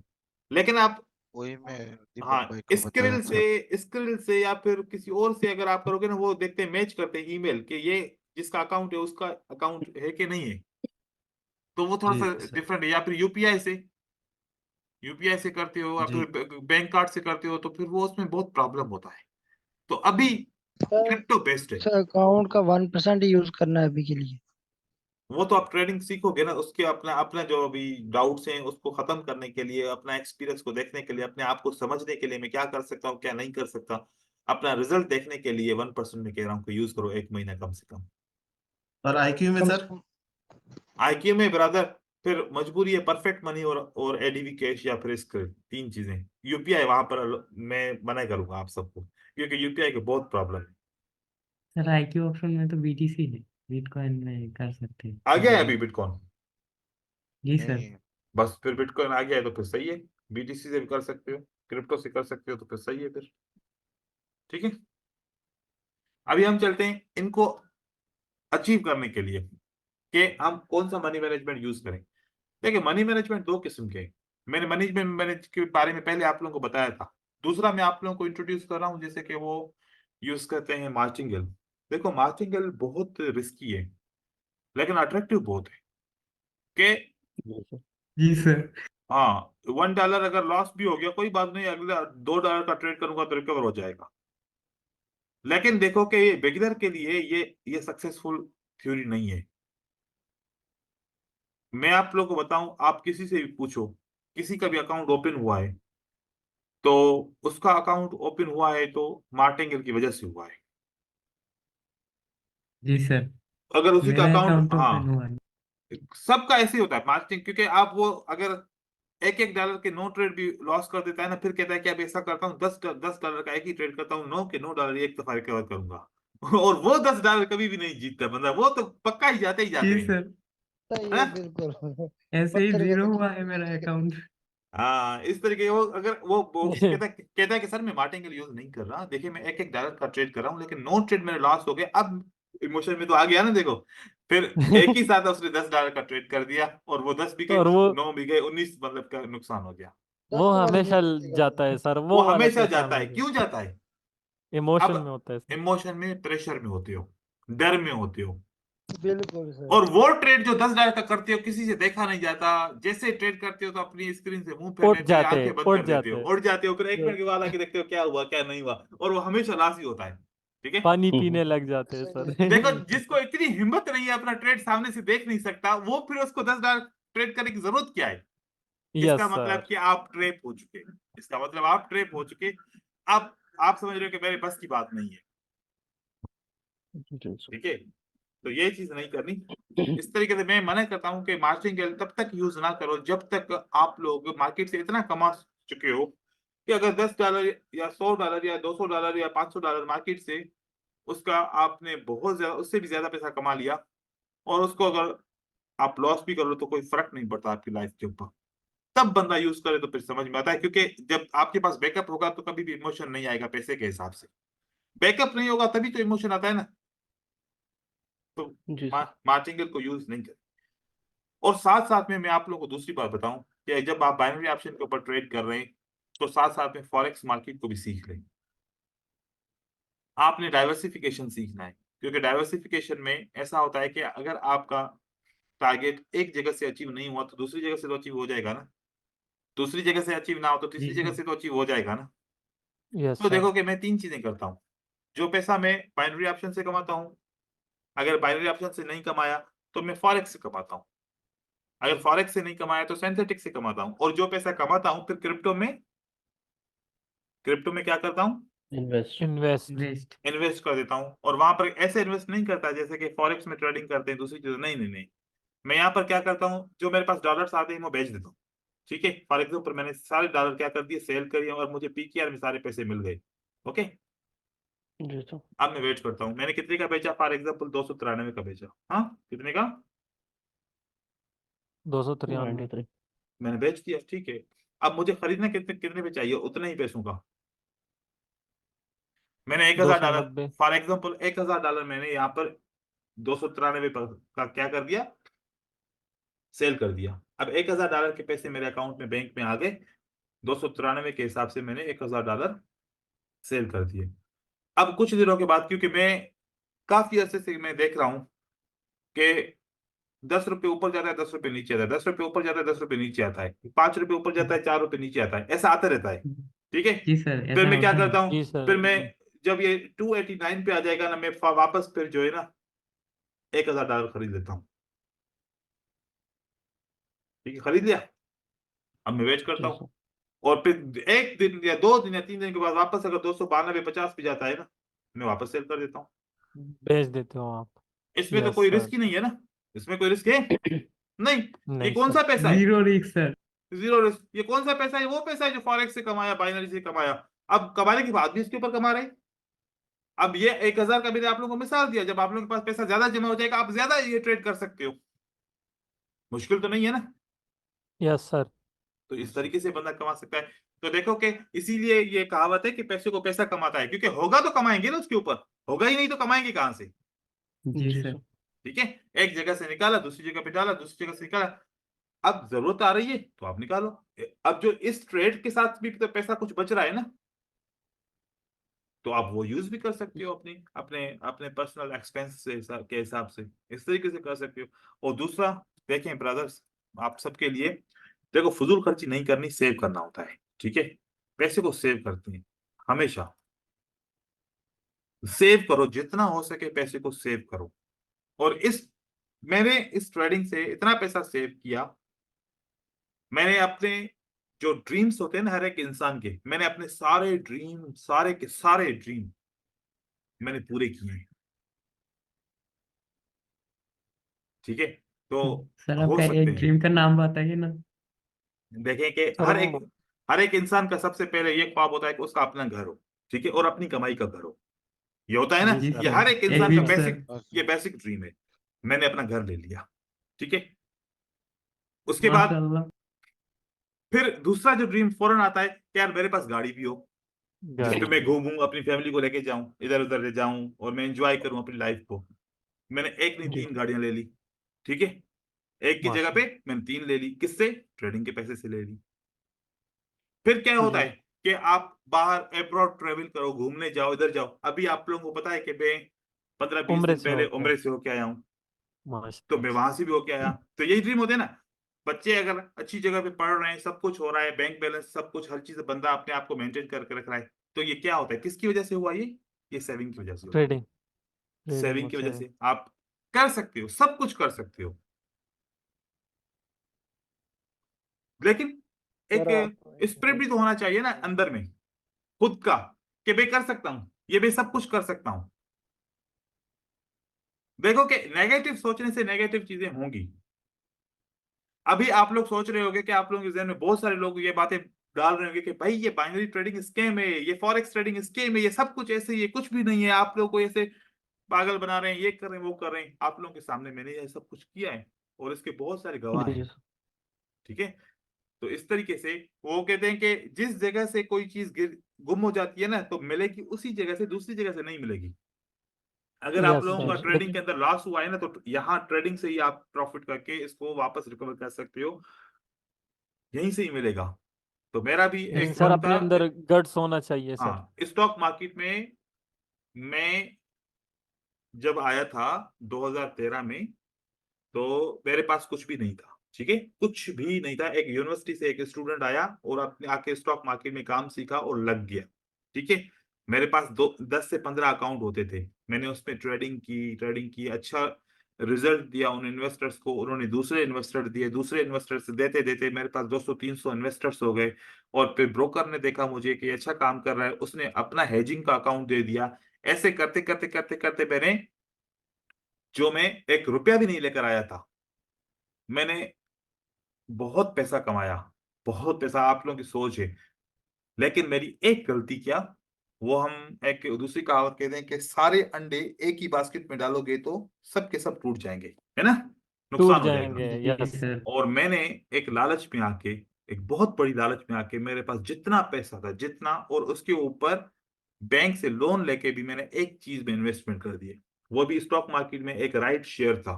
ठीक है, और स्टॉक मार्केट में इन्वेस्टमेंट कर दिए सब कुछ। अब मुझे फुल कॉन्फिडेंस था, मुझे न्यूज थी, मतलब बोर्ड ऑफ डायरेक्टर से न्यूज थी कि ये 1 रुपए का राइट शेयर 2 रुपए का हो जाएगा, पक्का पक्का। अमेरिका के मेरी इन्वेस्टमेंट डबल हो जाएगी, जितने भी मैंने इन्वेस्टमेंट किया इसका डबल हो जाएगा। लेकिन क्या हुआ, उसके अगले दिन मार्केट क्रैश हो गई जी सर। जो और अकाउंट जीरो, सालों की मेहनत जीरो। मैंने क्यों 0। बहुत गलत काम किया ना, क्योंकि सारी इन्वेस्टमेंट एक ही जगह पे कर दी, यस सर। अकाउंट जीरो हो गया, फिर खत्म सब कुछ, कहानी खत्म। बैंक का बहुत डेबिटर, झटका लगा होगा मतलब सर। एक दिन में बैंक का डेबिटर बन गया। जो मैं बैंक में बैलेंस रखता था और वहां अब पर उसी बैंक का उसी कर्जदार। बैंक का भी कर्जदार बन गया। सर बहुत झटका लगा होगा। हाँ, बस उस वक्त मेरे हालात बहुत खराब थे, बहुत खराब, तो बहुत खराब हो गए, क्योंकि मुझे सर अपना हर्ट का। नुकसान बताना भी किसी को, अपना हाँ नुकसान बताना भी किसी को, सारे ये बड़े हौसले की बात। जी बिल्कुल। तो ये ऐसा हुआ, फिर मुझे डॉक्टर ने कहा वहां पर, क्योंकि झटका तो लगा ना मुझे बहुत यार, बहुत है कि अगर आप अगले दिन आती हो, आप ये खुश हो के कि मेरा डबल हो जाएगा अकाउंट, और अकाउंट जीरो हो गया। तो फिर डॉक्टर ने कहा कि अभी आपको ट्रेडिंग से थोड़ा सा दूर रहना चाहिए, जब तक मार्केट अब वापस सही हो। लेकिन फिर मुझे ब्रोकर ने मेरी परफॉर्मेंस के हिसाब से मुझे उसने सपोर्ट किया, मुझे हेजिंग दे दी, अपने ब्रोकरेज की क्या दे दी, है जी। हेजिंग दे दी। उसकी हेजिंग के फंड में बहुत सारे करोड़ों रुपए का फंड था, बहुत सारे करोड़ों रुपए के शेयर थे। अब मैं क्या करता था, देख रहा हूं कि मार्केट नीचे गिर रही है, मैं शेयर सेल कर देता था। अब मैं समझा कि ये बॉटम हो गया, फिर जितने सेल किए तो उतने वापस खरीद लेता था। तो अगर मैंने 10 रुपए पे सेल किया और मैंने 8 रुपए पे खरीदा, तो आप सोचो कि 10 से 8 पे खरीदा तो 2 रुपए का तो मुझे सेव हुआ ना। जी सर। जी सर। फिर वापस ऊपर गया, 11 रुपए पे ये हाई है पी के मैंने वहां पर मैं सेल कर देता था। तो इस हेजिंग में 40% ब्रोकर मुझे देता था, 60% वो रखता था। और ऐसे करके करके करके जितना मैं इन्वेस्ट किया था और जिससे मैं जीरो हो गया था, मैंने कर्ज उतार के मैंने वापस उसी जगह पे आ गया जितना मैंने गंवाया था। सब पूरा पैसा मैंने रिकवर किया 6 मंथ के अंदर, स्लोली स्लोली स्लोली। उसके बाद उस मार्केट को खैराबाद कह दिया, फिर मैं फॉरेक्स में और बाइनरी में आ गया था, वहां से छोड़ के। आप लोग सोचें कि ये सारी चीजें होती हैं, लाइफ का हिस्सा है, लेकिन आप लोग हिम्मत हारोगे तो फिर कुछ भी नहीं हो सकता। और सर फॉरेक्स एंड बाइनरी में आपने लॉस नहीं किया था? क्यों नहीं किया, एक एक दिन में 3-3 हजार डॉलर का भी लॉस किया है फॉरेक्स के अंदर, लेकिन 10-10 हजार कमाया भी है। तो जी ये सर। लॉस ऊपर नीचे ऊपर अब वाह। अभी आपकी पोजीशन क्या है, अभी आप डेबिटर हो या आपके पास पैसा है, आपके पास फंड्स हैं। अभी करंट पोजीशन से पता चलता है कि मतलब माइनस प्लस करके आपके पास सेव है पैसा या आप किसी के डेबिटर हो। अगर आपके पास पैसा है तो मतलब आप प्रॉफिटेबल ट्रेडर। जी सर। ठीक है, तो अब ऐसा लॉस नहीं होता, क्योंकि अब हम बहुत कुछ सीख चुके हैं। शुरू शुरू में होता था लॉस, 2019 में, 2018 में, 2017 में लॉस होता था। अब लॉस नहीं होता, क्योंकि हम लॉस वाला काम ही नहीं करते ना। क्यों जी सर। अब देखो फॉर एग्जाम्पल आज के एक दिन पहले नहीं कमाए तो क्या हो गया, कोई बड़ी बात हो गई क्या? नहीं सर, लेकिन गवाया भी तो नहीं ना सर। गवाया भी तो नहीं ना, सबसे बात अपने आप को सेव किया ना, तो फिर कल के दिन कमा लेंगे, क्या हो गया? ठीक है। सर ये इन्फ्लुएंसर्स और जो ट्रेडिंग वाले, इन्होंने बहुत ही सर ये ट्रेडिंग को ये इजी देखो, और जब सर लेविश करा दिया है। जिस दिन से मैंने यूट्यूब की ट्रेडिंग को इग्नोर किया ना, हाँ, उस दिन से जो है ना, ये मैंने सीखा कि अपने आप को कंट्रोल कैसे किया जाए। क्योंकि यूट्यूब पे जो ट्रेडिंग का किस हमें बता दिखाते हैं ना कि देखो मैंने $1,000, 2,000, $5,000 इतने कमा लिए, इतने कमा लिए, बस अब वो राज की बातें हैं, वो सब ऐसा ही होता है, झूठ होता है। आप तो कभी भी इन्फ्लुएंस नहीं हुआ करें उससे। ठीक है। 50,000 $50 सर $1 उन्होंने लाख ही मेरा सर, डॉलर क्वेश्चन उन्होंने का ही सर आंसर हमारा नहीं दिया माइंडसेट सर। इतना खराब किया है सर। फिर वो हाँ ऐसे $1 to $10,000 में $1 से $10,000। 10,000 $, मैं 5,000। देखो कि कोई भी बंदा हो ना, कोई भी बंदा, चाहे उसी के पास $1 million हो ना, $1 million, या $10 million भी क्यों ना हो, या वो भी अगर $1,000 का ट्रेड करेगा ना, थोड़ा सा कतराएगा, क्योंकि 1,000 आसान नहीं होता, बड़ी बड़ी रकम होती है। ठीक है। तो 2.5-3 लाख। तो जी एक सर। इतना ऐसे ट्रेड करता हूँ, और उसके बाद 5,000 $4,000 का पागल किसको बना रहे हैं? हाँ, तो ये सोचे कुछ भी नहीं होता ऐसा। PLT के नाम से चैनल है वो, हाँ, बहुत ज्यादा काम नहीं नहीं, ऐसा हाँ, नहीं होता। फेक, बहुत फेक दिखा सर रहे हाँ हैं। आपका मेरा पाकिस्तान का एक प्रोटेक यूट्यूब चैनल है, उसमें हाँ। वो सर भी आप बोल बहुत रहे थे फॉरेक्स पोजीशन सीख लो इतना करके। ज्यादा ट्रेड करता है सर, यार बहुत देखो, ज्यादा। आप लोग सोचो, $1,000 एक मिनट पे कोई रिस्क पे लगाएगा? नहीं सर, वैसे तो नहीं और लगेगा, अगर क्या उसका हम मन है गैम्बलिंग करना है तो लगाएगा। $1,000 कोई ऐसे जो है ना एक मिनट में थोड़ी कमाता है, उसको कमाने में उसको एक महीने तो नहीं लगता होगा ना। हाँ नहीं, लीडर हाँ बोर्ड सर। जो प्रॉफिट होता है जी ये सर। सही होता है, लीडर बोर्ड पर जो आता है। ये फेक भी भाई बन सकता है देखो ना, लीडर बोर्ड सही। वाला देखो भी। सब कुछ ऐसा हो सकता है, सब कुछ बन सकता है। देखो आप लोग, मैंने आपको क्या कहा था, blindness is one of the trap in the market. आप किसी के ऊपर अंधा यकीन नहीं कर सकते। ठीक है। रिलेटिविटी इज अ ट्रैप, कि उसने ऐसा किया मैंने क्यों नहीं किया, वो कर सकता है मैं भी कर सकता हूँ। वो क्या कर रहा है आपको उसके राज के बारे में पता नहीं है। तो ये ट्रैप्स हैं आपको अट्रैक्ट करने के लिए। ठीक है। तो आप लोग अपने लिमिट के हिसाब से सोचोगे, कामयाब रहोगे। दूसरों के हिसाब से सोचो कि उसके पास उतना पैसा हो सकता है, क्योंकि इसमें बहुत सारे सिंसियर भी होते हैं, ऐसा नहीं है कि सब ऐसे हैं, लेकिन 5% सिंसियर होंगे, 10% सिंसियर होंगे, 100% सिंसियर नहीं होंगे। ठीक है। कुछ लोग सिंसियर भी होंगे, लेकिन सब सिंसियर नहीं है। सर आप मैक्स कितने अमाउंट का ट्रेड लेते हैं अब? या ज्यादा से ज्यादा $100, $200, कभी इससे ज्यादा नहीं लेता। क्योंकि यार देखो कि आप लोग सोचो, मैं पैसे की ना वैल्यू को समझता हूँ। जो जिस चीज की वैल्यू को समझेगा ना, वो कभी भी उसको फिर उसको नुकसान नहीं होगा। मैं पैसों की वैल्यू को समझता हूँ। ठीक है। जी और सर। मैं उतना करता हूँ क्योंकि मेरे लिए मेरी कंट्री में $200 की बड़ी वैल्यू है। ठीक है। बहुत है सर। यस तो सर, हम इस बिल्कुल। तरीके से थोड़ा साइकोलॉजिकल, हम अपनी कंट्री के वैल्यूएशन के हिसाब से पीछे है ना, तो हम सोचते हैं। तो इसी तरीके से आप इंडिया में भी अगर $200 आप डालते हो तो 17-18,000 रुपीज आप ऐड करेंगे, तभी $200 जी सर। होता है। तो देखो कि अगर इतना ज्यादा पैसा एक ही ट्रेड पे लगाओ, एक सोचने की बात है कि रिस्क है ना। हाँ, जी सर। रिस्क है कि एक मिनट में ट्रेड एक्सपायर होगा, या तो विन या तो लॉस। तो आप जो टारगेट उसको पार्टीशन करके भी कर सकते हो। हम्म। और सर 1% से कभी ज्यादा रिस्क नहीं लेना चाहिए कैपिटल का। नहीं, कैपिटल 5% तक जा सकते हो आप, 5% तक जा सकते हो, लेकिन आगे चल के बाकी देखो कि मैं बाइनरी ऑप्शन में इतना, लेकिन मैं फॉरेक्स मार्केट में ज्यादा से ज्यादा रिस्क लेता हूँ। क्योंकि फॉरेक्स मार्केट पता है ट्रेड एक्सपायर तो नहीं होगा ना। हाँ, मेरे पास पीछे फंड्स है ना जी सर। बैकअप में, अगर मेरे अगेंस्ट भी गया तो मैं और फंड्स डाल सकता हूँ, ट्रेड को मैं सर्वाइव कर सकता हूँ। Yes sir. तो मैं सबसे ज्यादा रिस्क लेता हूँ फॉरेक्स मार्केट में, और क्योंकि अगर मेरा 10 दिन भी ट्रेड चलता रहे, कोई मुझे इशू तो नहीं है ना। जी सर। यस सर, आप वो मैनेज कर सकते हो उस फंड्स को वही कैपिटल बात को, है। तो यहाँ पे उस तो। उसको जब जो ट्रेड एक मिनट में एक्सपायर हो जाए, तो वहां पर रिस्क कम लेनी चाहिए, है ना। तो जी इस सर। तरीके से हम करते हैं, क्योंकि हमें ऐसा कुछ सिखाया भी गया है। हो सकता है सर, यहाँ पे तो हाँ। फॉरेक्स कुछ भी ट्रेडिंग हो कहाँ सकता है। करते हैं? हम्म। सर फॉरेक्स ट्रेडिंग कहाँ करते फॉरेक्स में क्या करें? हैं?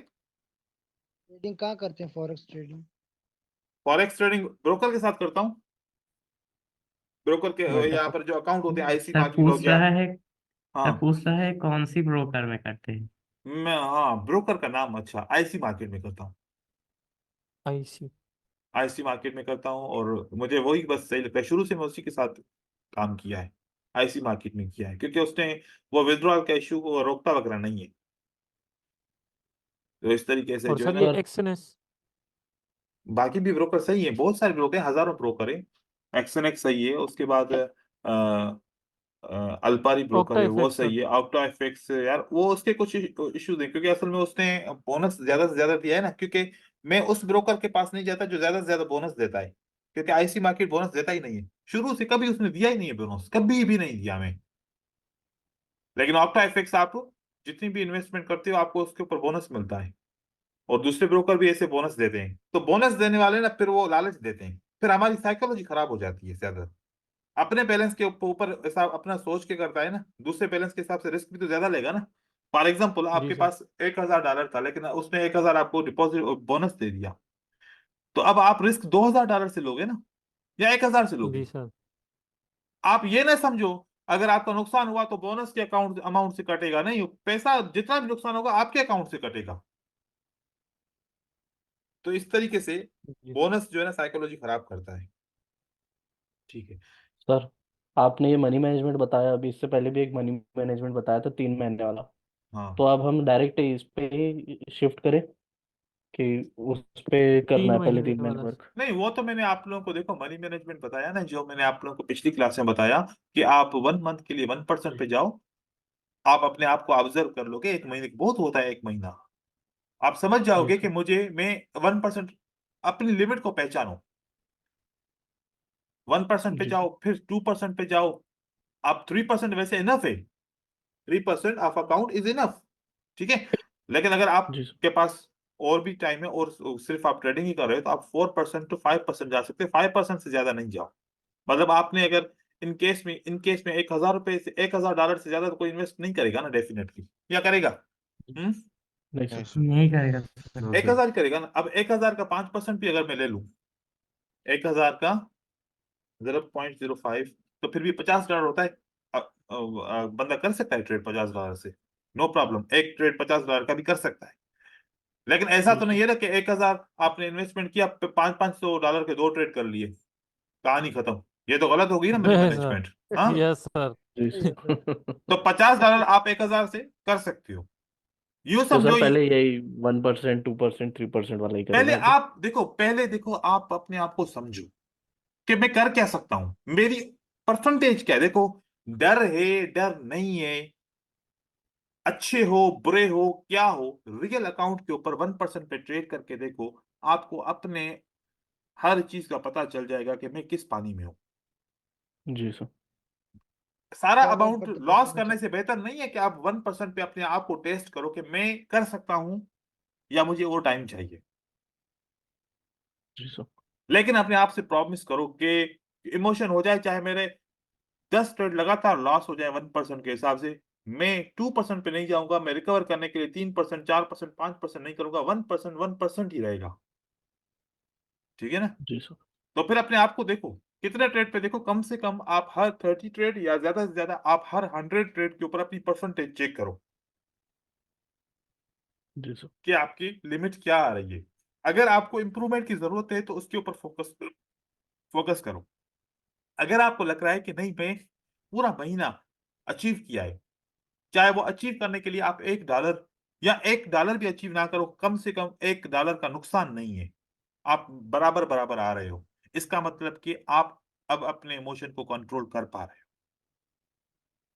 जी यही है सर। सिंपल, ठीक है। सर फिर आप आगे सर और जा आपने सकते बोला हो। कि फॉरेक्स भी सीख लो, तो वो कैसे? देखो कि मैंने अकेडमी ग्रुप के अंदर फॉरेक्स के कुछ वीडियोस डाले हुए हैं, ठीक है। जी उन सर। वीडियोस को, कोर्स मेरा लाइव करने से पहले उन वीडियोस को पहले आप 20 वीडियोस हैं तो 20 दिन लगेंगे आप लोगों को देखने में, भाई सारे वीडियो एक ही दिन में नहीं देखने, ठीक है। यूट्यूब 20, पे सर? हाँ यूट्यूब पे नहीं, वो आप अकेडमी ग्रुप है ना, उसके अंदर मैंने फॉरेक्स के 20 क्लासेस डाले हुए हैं, ठीक है। मैं आप लोगों के इस ग्रुप के अंदर मैं लिंक भी डाल दूंगा उसकी सारे फॉरेक्स की हाँ सर। क्लासेस की। जी सर। तो वो आप सर एक हेलो। एक दिन में एक देखना है। सर एडवांस कोर्स का भी दे दिया है सर हम्म। लिंक, एक दिन में उसका भी कुछ वीडियो देख लीजिए। हाँ, एक दिन में एक एक वीडियो। वीडियो, दो नहीं देखनी। और जो एक जी वीडियो सर। देखो उसकी प्रैक्टिस भी करो, सर 20 और जो दिन में 20। फॉरेक्स में सर सर मार्केट जो चल आपको रही है वो वही क्रॉस इंडियन वाली स्टॉक मार्केट में स्ट्रेटजी भी चाहिए। चलेगा ना? Same chart. सेम, हाँ तकरीबन सेम चलेगा। सर वो जी सर। क्रॉस वाली वो एसएमसी की स्ट्रेटजी थी, वो लिक्विडिटी हंट वाली 1 मिनट की।